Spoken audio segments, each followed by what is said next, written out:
How to reset Temu account. In this video, I'm going to show you how you can reset your account. First of all, open the application. Now here on the bottom, you can see this profile icon.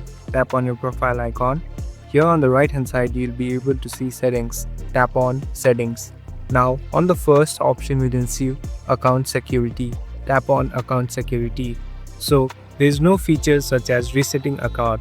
You can directly delete your Temu account and start as a fresh account, but there's no such option as resetting your account. So here on the last, you can see delete your Temu account. Tap on it. Now you must agree everything and tap on continue. Now you must even give a reason to delete the account and tap on continue. A verification code will be sent to your mail and your account will be deleted and you can open a new account. Thank you for watching this video. I hope this video will help you.